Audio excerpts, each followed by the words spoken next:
Good afternoon, everybody. So let's pass now to PDC line Pharma, a new class of antigen-specific cancer-active immunotherapy. So the company is a spin-off, as I said earlier this morning, of the French Blood Bank, founded in 2014, based on the discovery of, on the blood of leukemia patients, of a specific cell population of plasmacytoid dendritic cells that are very interesting property. I will come back to that. A team of 60 people today, including veterans from biotech and pharma, people who are having a long experience in GSK vaccine. So the PDC line, and the name of the technology, the cell we are using, has three important characteristics. First of it is highly scalable. It's a cell line immortalized that we can grow in culture and cell suspensions. It is of plasmacytoid origin and has very specific property that provide highly potency, and I will come back as well. And last but not least, it has been infused several times in human, in a phase 1b in melanoma, at least 3 times, and we have never seen any rejections of this cell line in human. So we are at a clinical stage because we have completed the phase 1b, as I said, in melanoma, and in the pipeline, we would like to launch a new study next year in lung cancer, non-small cell lung cancer, with a part of the study in association with checkpoint inhibitor, and a small study proof of concept in neoantigens. So, checkpoint inhibitor has been provided a big change, a paradigm change in the field of cancer treatment. Today, with checkpoint inhibitor, we have long-term response. We have very interesting efficacy result, but just on a part of the population. So we're thinking about 20% based on the last study in lung cancer. So there's still 70% of the population that is not responder to checkpoint inhibitor. And it's where we believe therapeutic vaccine will play a role. In fact, the scientific synergy between therapeutic vaccine and checkpoint inhibitor is extremely high. The inhibitions of the defense of the tumor by the checkpoint open the door of the immunity, and if you can boost the immunity with healthy cells, you have definitely a good modality to treat this cancer. So the first generations of therapeutic cancer had several issues. The issues related for the dendritic-based, the first generation dendritic-based, logistic, cost of goods, and we know that the first product that has been approved had a lot of issue to be profitable. The second were antigen-based vaccine. It is the GSK Merck big program that has been developed, and here the issue were related to adjuvant vectorizations of the product. We believe strongly that we can provide a solution to these issues because first of it, the scalability of the cell, the cell line is extremely high. We have master cell bank that is approved by the French agency, present in 2 different locations, that we can grow in culture in suspension, as I said, in bioreactors. We have an example here, a bioreactor of 10 liters we are using today for the next clinical trials in suspensions in a synthetic media. In few days, we can produce billions of cells, and we have just to pulse with peptides, GMP peptides, that are representative of the tumor antigens that we want to select. We are started with shared antigens, but we have the capability to address as well the neoantigen story. We irradiate the cells because, once again, it's a leukemia cells that to stop the proliferations, it's alpha irradiations, and we freeze the cells, thaw the cells, and infuse to patients. It has been done already in 9 patients, and we have ITMP classification. So in melanoma, we have selected 4 different peptides, representative of 4 different antigens, and for the next one in lung cancer, we are thinking about 6 different antigens. The potency, scalability I just shown, the potency, we did different benchmarking study, and what I see here, it's a comparison with classical autologous myeloid DC and autologous dendritic cells, and we measure by FACS through dextramer the fold increase of a specific antigen, the melana-specific cytotoxic CD8 T cells. CD8 are the category of T cells that are really trafficking to the tumor environment to play the role to kill the cells. As you can see here, it's ex vivo data with the blood of patients. We are 1 or 2 log more potent than the classical cells. And that is related to a very specific mechanism of actions that I don't have time to develop now, but provide this unique specificity. So that has been demonstrated and will be published over the next few months. In terms of versatility, we have the cells is HLA A2 restricted, which represent half of the Caucasian populations, of the population in Europe and 30 populations in US. But we have genetically modified the cells to make him producing additional HLA like B35, and it works extremely well. They can present peptide specific to the B35, to the CD8. We started with presentation through GMP peptide because it's the easiest way for us to move on, but it works quite well if we modify genetically the cell with retrovirus or lentivirus. We did it with polypeptide, and the presentation and the metabolism is quite good, and as well through electroporation of RNA. So we have different possibilities in terms of making product evolutions in the future.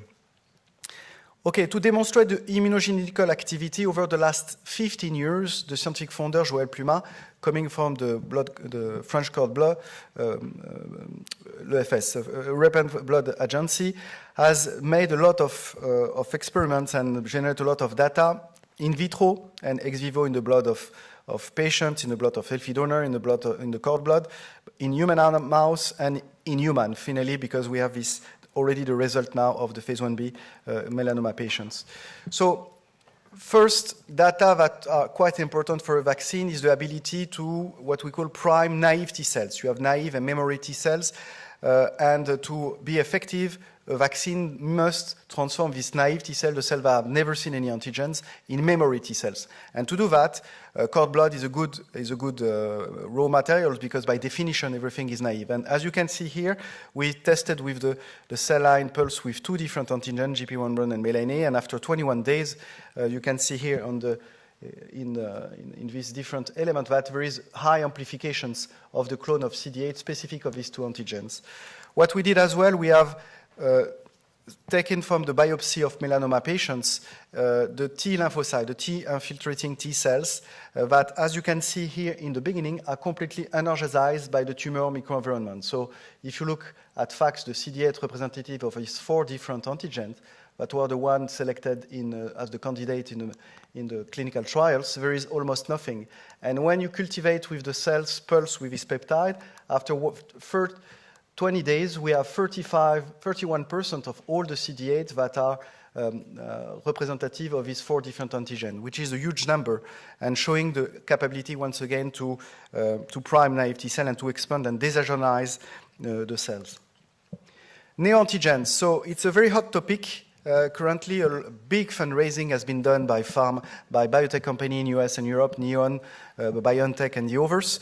So we wanted to see if our cells were able to prime and boost neoantigen-specific T cells and in the blood of healthy donor. In the blood of healthy donor, the quantity of this neoantigen is extremely low. We are talking about 1 out of 1 million.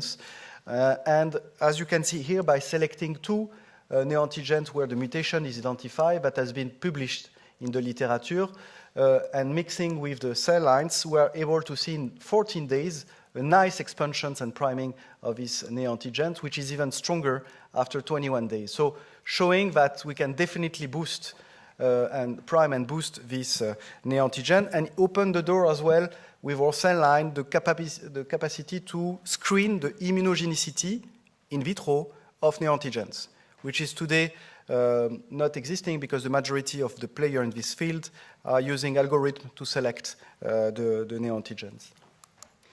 In mouse, so I'm showing you just one example of what has been done. It's a humanized mouse with a PBMC of a donor where we have infused a very aggressive melanoma tumor, which is melana positive, and then we vaccinate 3 times with the cell line with melana, the antigen, or with negative control with the flu. And you see here the tumor size, which is completely in the growth with the negative control, which is completely stopped with the 3 vaccinations with melana. And if you make a prelevement at the tumor site, you see that the quantity of CD8 melana positive represent 11% of all the CD8 present in a tumor. So showing that the job has been made by the CD8 that has been able to traffic and go in the tumor bed. So the clinical trial. So clinical trial has been done on 9 patients, as I said, with 4 shared antigen, 3 different doses. So it's a small study, and the objective were really to prove of concept of immunogenicity and safety. So what we have seen is the safety profile is comparable to similar products. That was the primarily objective. We confirm that there is no allogenic reactions in any of the 9 patients that receive all of them 3 infusions.